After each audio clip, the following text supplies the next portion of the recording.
माननीय आमदार गिरीश महाजन यांच्या अनमोल सहकार्यामुळे आज निरी गावामध्ये ग्रामीण भागातील गोरगरीब रुग्णांसाठी डोळ्यांची तपासणी, त्यानंतर लहान मुलांसाठी आरोग्य तपासणी व महिलांची तपासणी या शिबिराचं आयोजन करण्यात आलेलं आहे। ही GM फाउंडेशन जळगावच्या माध्यमातून या ठिकाणी आयोजन केलेलं आहे। नेहमी गिरीश भाऊंच्या मार्गदर्शनाखाली आरोग्य सेवेचा वसा आम्ही या नेरी भागातील भारतीय जनता पार्टीचे सर्व पदाधिकारी घेत असतो।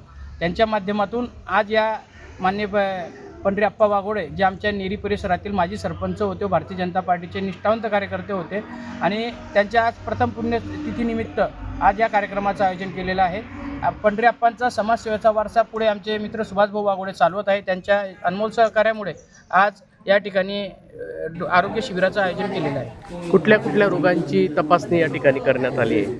आज या ठिकाणी डोळे तपासणी शिबिर आहे, महिलांची तपासणी शिबिर आहे, त्यानंतर लहान मुलांचे आहे। विशेष म्हणजे माननीय आमदार गिरीश महाजन यांच्या माध्यमातून जेवढे डोळ्याचे ऑपरेशन या ठिकाणी होतील निघतील त्या सर्व रुग्णांचे मोफत ऑपरेशन या ठिकाणी केले जाणार आहे। आतापर्यंत किती रुग्णांची तपासणी या ठिकाणी करण्यात आली आहे? जवळजवळ 1000पेक्षा या ठिकाणी जास्त रुग्णांची तपासणी करण्यात आली आहे।